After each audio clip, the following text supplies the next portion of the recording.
tea to of how my best friend of 10 years had me facing 5 years fed time. In 2020. I just went to court for it yesterday. That's how long this case has been going on.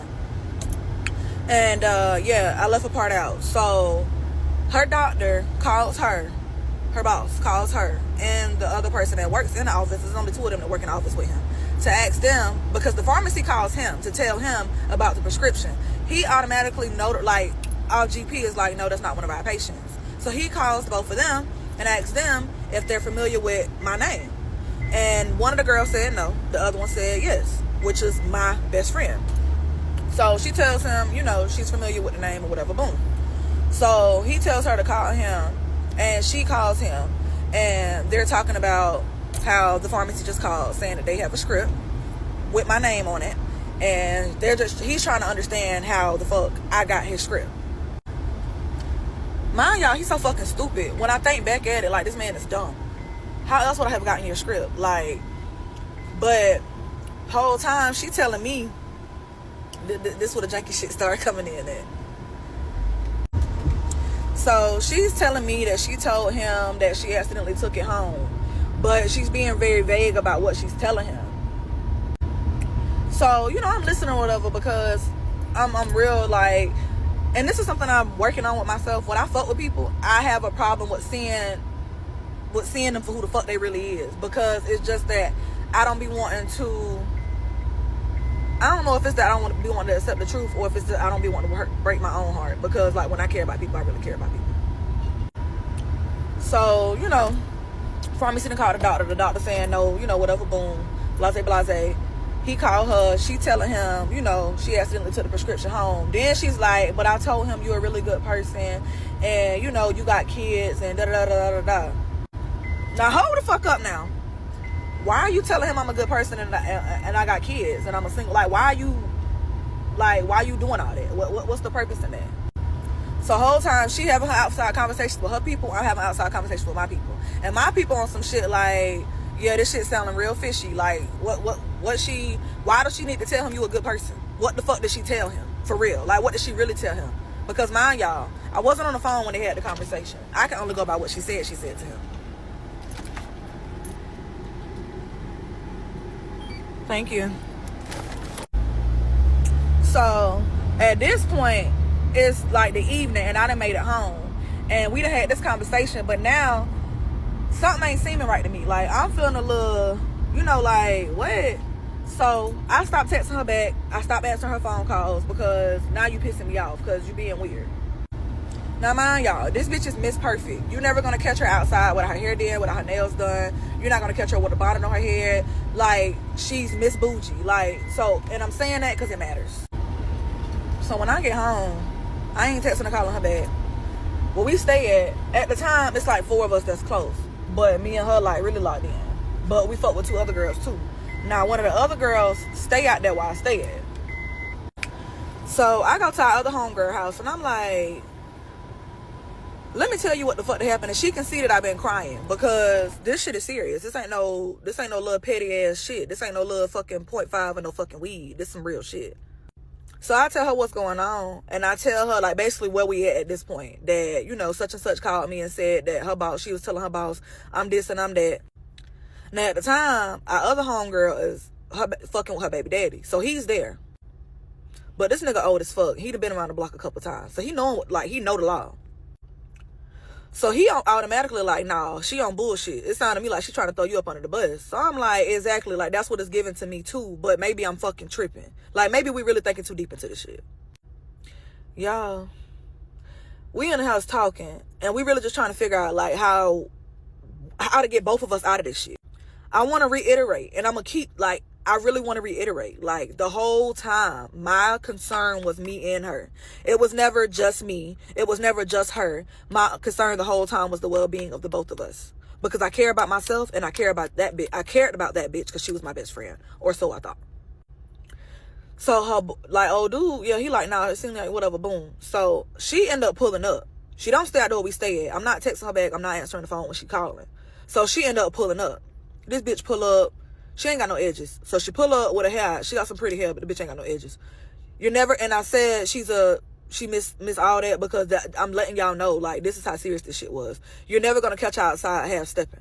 Me and this bitch have been best friends for 10 years, and I'd only seen her, like, not fully put together maybe twice.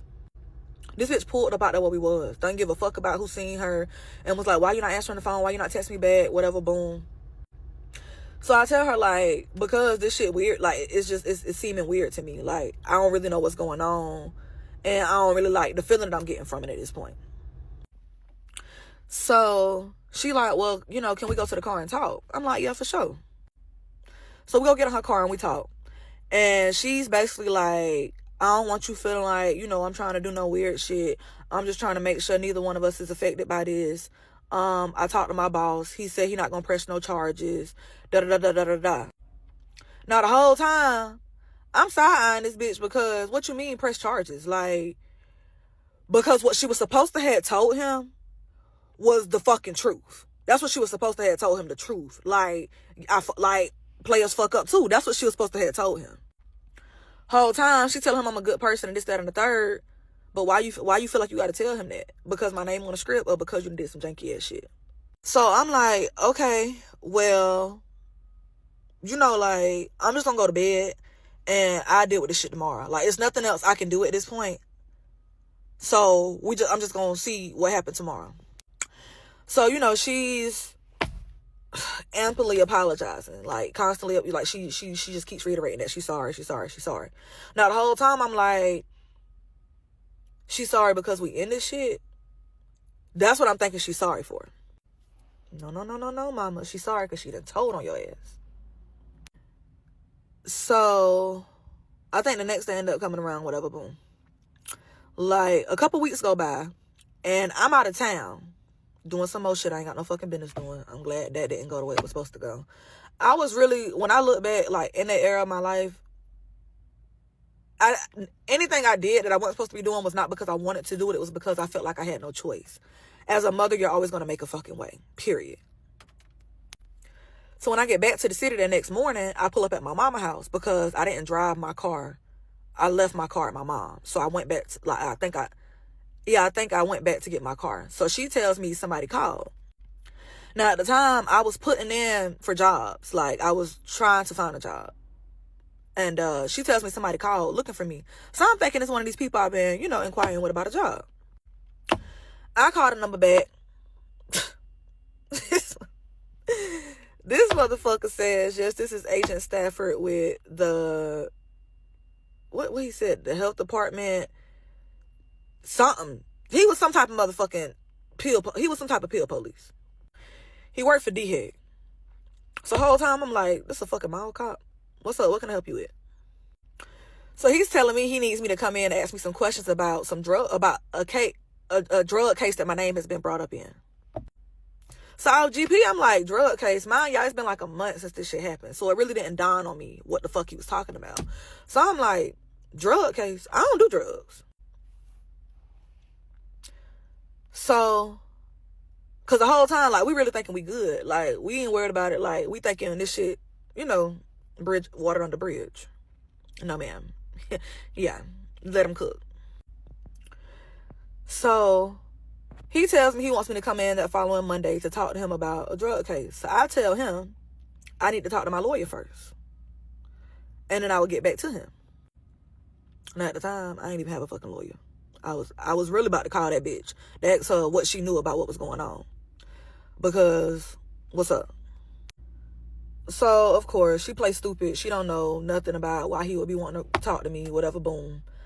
And I tell her straight up, like, well, the only way I can go in there and not incriminate myself or you is if I don't go in there at all. Real ass bitch give a fuck about a nigga. That's what I did. I did not go. I told him I was coming that Monday, but I never went that Monday. And I made it ever clear to that bitch that I told him I was coming Monday and that I was not going. Let's make sure. Let's remember that part. Monday come, and I get a call from her homegirl that she was working with at the doctor's office. Come back for part 3.